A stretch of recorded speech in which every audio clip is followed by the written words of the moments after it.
Well, and that may be part of it, but they may also, Josh, not know exactly when that may not recognize when that opening is there or be a little hesitant. And I think, and I said you've coached with set plays. When you run set plays, the guys usually know exactly where they are supposed to go, where they're supposed to be. And there's not, I mean, I hate to say it, there may be less thought involved that's right. Exactly than there is free, when you're kind of freelancing through a motion offense and trying to recognize what the defense is giving you. So this team, at least for now, may thrive on set plays as opposed to running the motion. Yeah, and we would have 40 of them we would have to know, and you'd go through them and practice once or twice, maybe 3 times a week, even late in the season you were going over your plays. It's just the rhythm of shots, the rhythm of screens, the timing. It seems to the Railers have very good luck when they run a set play that we get a pretty high percentage shot. Yeah, we get a good look and we usually finish. So this may be a team, watch it folks, where the set plays may be where most of their offense is generated. That's going to wrap it up for us here on the pregame show. After a word from our sponsors, Jay and I'll be back here in Lincoln to bring you the play-by-play action as Lincoln takes on Champaign Centennial. As always, a big thank you goes out to all our sponsors. This has been Josh Comnick, Growl Incorporated, and Schneider Chiropractic pregame show, and you're listening to Lincoln Railer Basketball.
Good evening, everybody. How are you? From Roy S. Anderson Gymnasium in Lincoln, this is Jay Harden along with Josh Comnick, and it is time once again for Lincoln Railer basketball.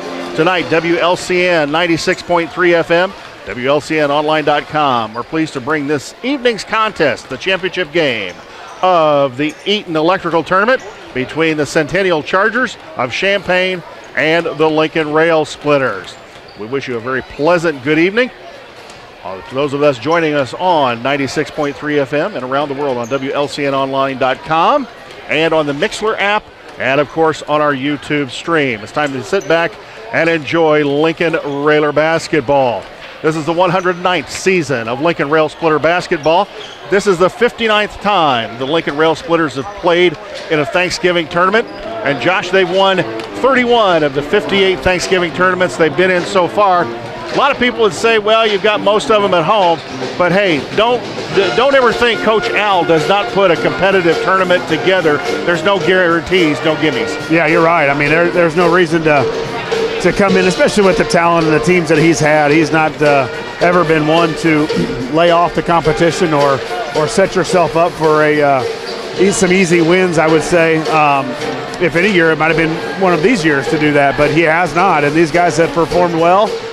They've done their job defensively, and they made enough baskets. They've made enough plays down the stretch to finish teams off. They did it last night against Belleville-Altoff, and they've taken care of Cahokia and Danville. And now one more here for Champaign tonight. The first meeting between Champaign Centennial and Lincoln occurred in January of 1975. Lincoln has been 28-7 against the Centennial Chargers in the 35 times these two schools have met.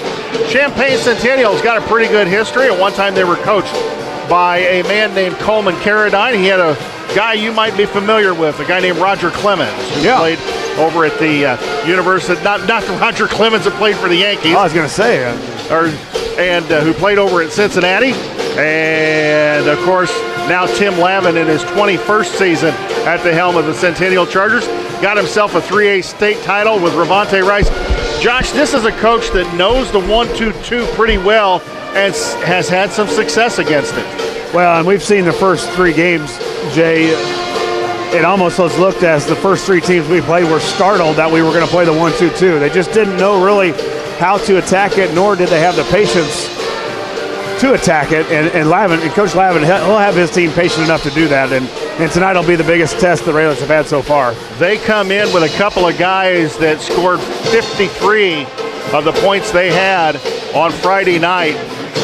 Trey Warren was 10 of 18 from the floor, 6 of 9 from three-point line with 29 points. Josh, Trey Warren might be the best guard in this whole tournament. Yeah, he's got talent at 29, as you said last night, and has led the Chargers in scoring these first couple games for them. So we'll be calling his name quite a bit. But I think the Railers will have their way on the offensive end. That Centennial is not the most defensive-minded team. They give up a lot of layups. They give up a lot of drives. That could be different tonight. But just, speaking on what we've seen so far, they're prone to give up some points. Jack Young, their 6'5 senior center, had 24, was 12 of 16 from the floor. Centennial lost their opening game, Josh, against Muhammad Seymour. And as Coach said, Muhammad Seymour's pretty good this year. Yeah, they've done a good job. Now, I tell you, underneath, too, their big man underneath, number 30, left-handed will be a problem for the Railers. And Jack Young, as you said, finishes around the rim. Not real tall, but a pretty good athlete underneath, uses his body well. And as you've seen before, Jay, people have trouble guarding a left-handed player, especially in the post. And he's exactly that. Centennial beat Griffin 67-56 on Tuesday night after losing in triple overtime to Muhammad Seymour on Monday night. And then Friday night, Centennial had a good-sized lead and lost the lead to Belleville West and then put up a double-digit ending on that game, winning 75-62 over Belleville West to get to the championship game. I believe there was a 3-way tie over in the other pool. We are in pool play this year. And Centennial had won the tiebreaker, we believe, on free throw percentage. Josh, real quick, as we wrap things up here at Roy S. Anderson Gymnasium, the ME Realty keys to the game, or list of the game, we've talked about it. It's going to be a common theme. Ball handling, Peyton Cook's consistent play, and then getting to the free throw line. So far, we haven't got to the free throw line. Peyton's been pretty consistent, and we need our ball handling to get better. Well, 12 turnovers last night, Jay, and I bet 8 of them were in probably the fourth quarter, 7 to 8 of them, and the Railers did a pretty good job up until then of handling the basketball. And as you said, Cookie's got to stay on the floor, and he's got to be a presence underneath, whether he's scoring on post-up moves or offensive rebound and tip backs. We've got to have his presence, and I think also the Railers have got to get to a spot where they can get some shots to go down for some shooters. Nelson and Gowan, and we've yet to really shoot the ball particularly well from 3. Just haven't had a lot of opportunities because the pressure has been so tough on us. Be nice also to see if a few back doors work. Thanks to ME Realty. Check the listings out at merealty.com for sponsoring the list of the game. We're just moments away from the starting lineups and tip-off. Let's send it back to the station for a 2-minute timeout. And when we come back, Josh Komnick will have the starting lineups for tonight's game.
Good evening, ladies and gentlemen, and welcome to Lincoln Community High School.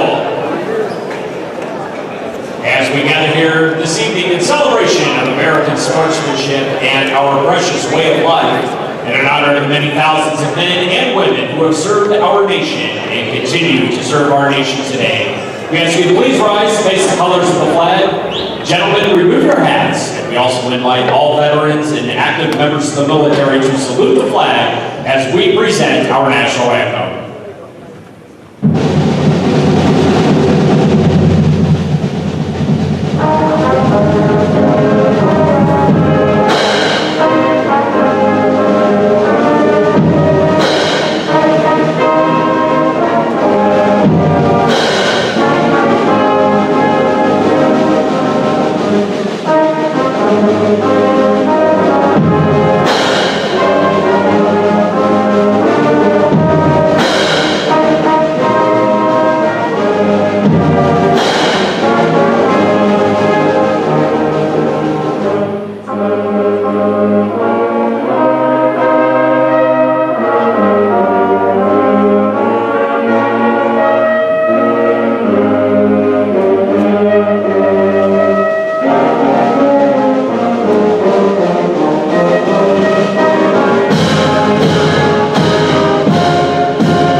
Alexander Court Pep Band just gave us the national anthem. Now we're getting set for the starting lineups here for the contest between your Lincoln Railers 3-0 on the season and the Chargers from Champaign Centennial High School with a record of 2-1 for the Chargers from Champaign Centennial. Chargers members of the Big 12 Conference. Colors Columbia blue and navy blue. Jay, members, Champaign Centennial members back when the Railers were there? Yes, they were part of the Big 12 Conference at the very end of our run in the Big 12 Conference, yes. Thanksgiving round robin tournament. Tonight's game will feature Centennial at one point was a member of the old Capital Conference, so they met, they played against Lanphier and Southeast and Griffin as part of the old Capital Conference. Cameron Kurtz announcing the lineups here for the Railers. Now we'll go with the Chargers from Centennial. They'll be the home team on the scoreboard in their white jerseys. Dark blue Chargers and numbers outlined in Columbia, Carolina blue. For Centennial, first man out is a 6'2" guard, senior, number 10, Trey Warren. Number 11, 6'3", and a senior, also guard, number 11, David Hubbard. 6-foot senior guard, number 23, Jalen Coleman. The man in the middle, 6'5", and a senior, number 30 is Jack Young. And the last guard for head coach, Mr. Tim Lavin, is a 6'3" junior, number 32, Hazika Simmons.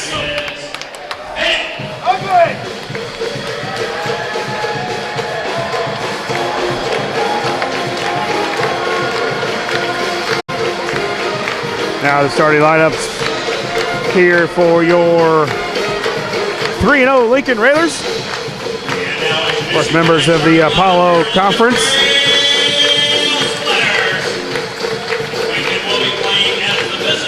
The Railers will be the visitors on the scoreboard tonight here for the championship game of the 2021 Electrical Round Robin Tournament. First man out, 6'2" and a junior, number 24 is Biven. Jake Biven. The man in the middle, 6'5" and a junior, number 34, Cook. Peyton Cook. 5'11" and a sophomore. Number 2 is Gowan. Aiden Gowan. 6'3" and a senior, number 5 is Elijah Polis.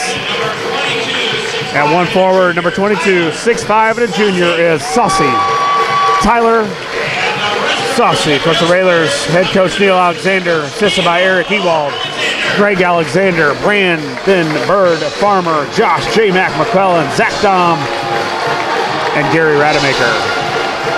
Josh, we just got word the Lady Railers are playing for a title down at Tain in the Thanksgiving tournament. They're up 10 at halftime on Mattoon, a team that beat them earlier this year. How cool would it be to get 2 titles in the same night? Love it, love it. Both the Railers, men's and women's, in the title game, and we're getting ready for that tip-off. Your tip-off sponsor all season long, Chicago Street Rentals, located at 1909 North Kickapoo Street in Lincoln.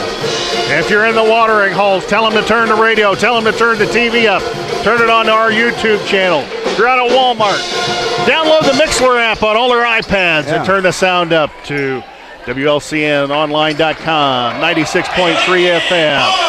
Peyton Cook, Jack Young in the center circle, and here we go. Tip controlled and batted in the backcourt by Centennial. Goes to Trey Warren. Warren against the 1-2-2, sets the Champaign offense. That looked like in a 1-4 set. Yeah, the referees need to tell Warren to tuck his shirt in.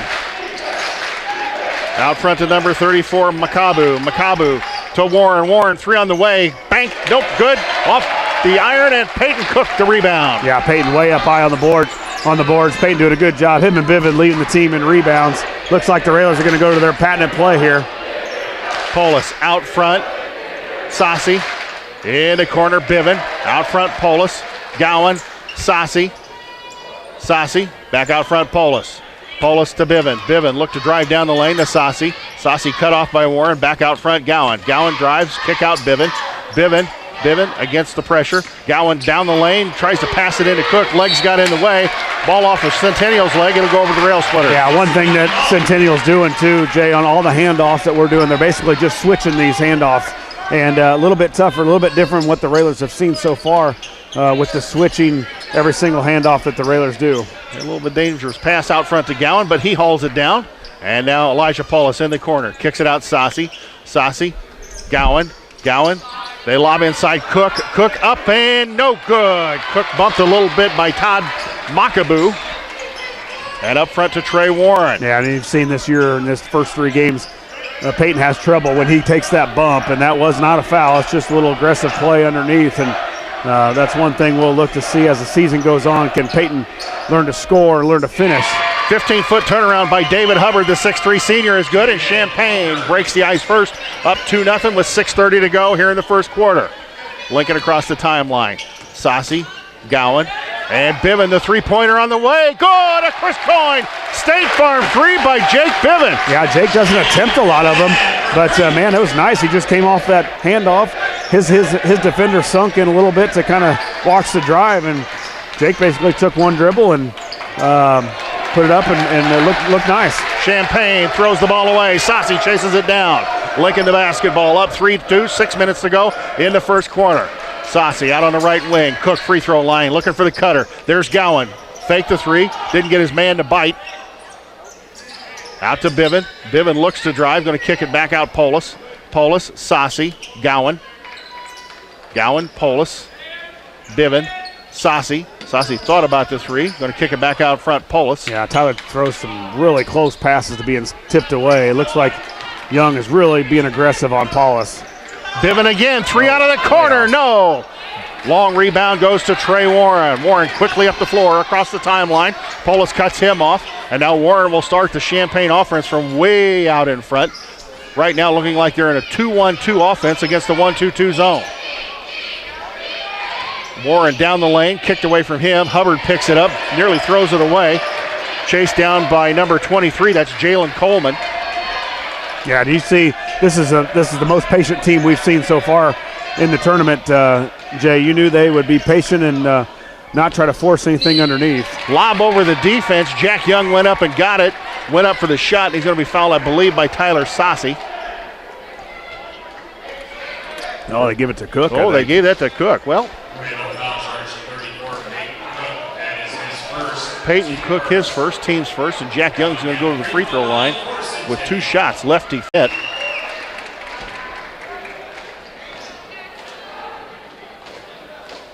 The 6'5 senior eyes it up and no good. Back to the iron, and Cook grabs the rebound. Game tied at 3, 4:50 to go here in quarter number 1. Polis quickly up the floor. In the corner, Biven. Yeah, we need to run that screenplay that we've ran about every start of every game this season so far, where Cook gets an easy basket underneath. Gowan. Raiders run the weave out front. Polis, Biven. Biven to Saucy.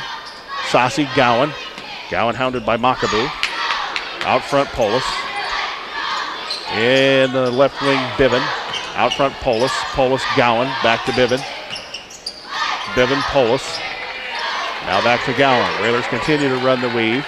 Yeah, they're gonna have a lot of that just because Centennial's really staying off of them. And inside Cook. Young came over the top, took the ball away, and that'll be a turnover, and the ball to Centennial. And Gowan nearly took it away from Warren. Good hands by Aiden Gowan. Centennial chases it down. Coleman looked baseline to Young. Out front, Makabu. Warren. Warren in the corner, Young. Cross-court pass knocked away by Biven. Good hands by Jake Biven. Yeah, I just don't know if the weave is going to work at this point. Just they're sagging off of us too much, and the switching is very easy for them to guard. 3:46 to go here in the first quarter. That's a Top Hat Creamery timeout. Let's send it back to the station for a 30-second timeout. And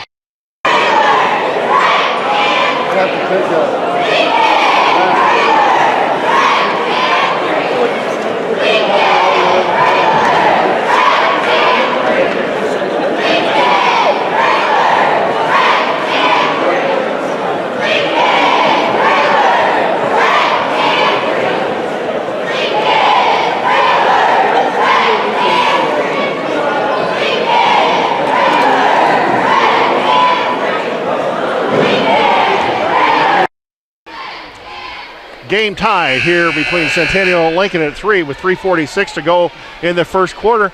Josh, our defense again doing a pretty good job so far. Yeah, other than just the pass that went from way at the top of the key down to their big man Young, and then Cook got the foul.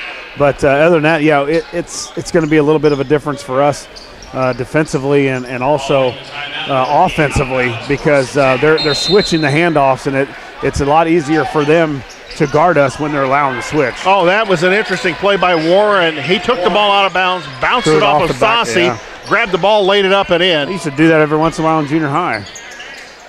And that'll give Champaign the lead, 5-3, as Warren got the layup. Biven took it down the lane, stopped, Polis.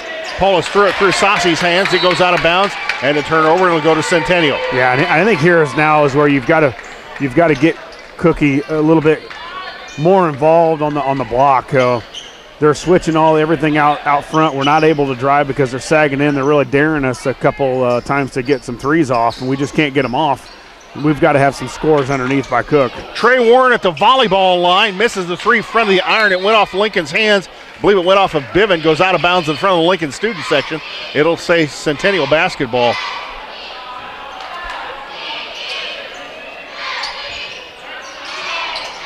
Hubbard out front, Coleman. Now they move Warren over to one of the wing spots. Makabu to Warren. Warren, the lob pass to Young. Young went up and got it, lays it up and in. Josh, we're going to have to watch that lob pass. He's getting in behind the defense. Yeah, and really he's not doing a whole lot of movement down there. He's just getting behind us, and our back guys are losing track of him, and basically they're just throwing it up and letting him go get it. Inside to Cook. He goes up. Good! Yeah, we got more of that. We got to get something going inside so they start to converge a little bit on Cookie, and then we can get our shooters a little more open from the outside. Centennial up 7-5, 2:32 to go here in the first quarter. Oh, mama, this is going to be a good one. Coleman out front, Warren, and Gowan picked his pocket and is going to get called for the foul. I don't know, Josh. Yeah, it was pretty clean. And unfortunately, he was on the other side of the court, so that makes Coach Alexander a little more upset too. There was a guy facing him. You know, Gowan had his back to this official. The offensive guy had his back to the official. That made the call. Stevens into the game for Saucy. Darren Stevens, a sophomore, into the basketball game. As Makabu has it out front, goes to Warren. Long pass in the corner, Coleman. Boy, they're really trying to extend the defense. Well, and they're doing it with the skip pass, too. Inside, Young again. Cook on him, tries to muscle him. Oh, Stevens went up for the block, and I think he's going to get called on the foul on Young. Foul is on Darren Stevens. That is his first, team's third. You know, Josh, last night we were able to weather the foul trouble we got ourselves into. Paulus had 4, and we had the 2 other guys with 3, but nobody fouled out. Well, and right now Young's making his presence be known down there, and when he gets it, it's going up. It's left-handed again. Tough to guard because you're not used to the lefty, but we're not doing a good job of finding